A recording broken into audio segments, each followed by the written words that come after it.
যে আবু তো আদনান ভাই একটা লেকচারে বলেছিল যে সারা ওয়ার্ল্ড নাকি নিউক্লিয়ার যুদ্ধের দ্বারপ্রান্তে দাঁড়িয়ে আছে, কথাটা কতটুকু সত্য?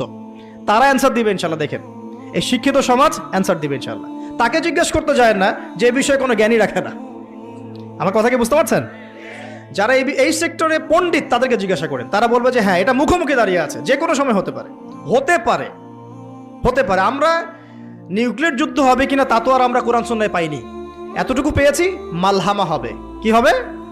মালহামা মানে মহাযুদ্ধ। এটা বিভিন্ন কান্ট্রির মধ্যে জড়িয়ে পড়তে পারে, আল্লাহু আ'লাম বিসসাওয়াব। এতটুকু জেনেছি, ইরাকের ইউফ্রেটিস নদীর সোনার পাহাড়কে কেন্দ্র করে বিশাল যুদ্ধ হবে, এটা জেনেছি, হাদিসে আছে। শুধু তাই নয়, নবী সাল্লাল্লাহু আলাইহি ওয়াসাল্লাম বলেছেন প্রতি 100 জনের মধ্যে, প্রতি 100 জনের মধ্যে 99 জন মানুষ ওই যুদ্ধে মারা যাবে। যারা যুদ্ধে অংশ নিবে তাদের কথা বলা হচ্ছে। মুসলিমদেরকে বলা হচ্ছে তোমরা ওই সম্পদে হাতও দিবে না। ওই সম্পদ নেয়া তো দূরের কথা, ওখানে হাত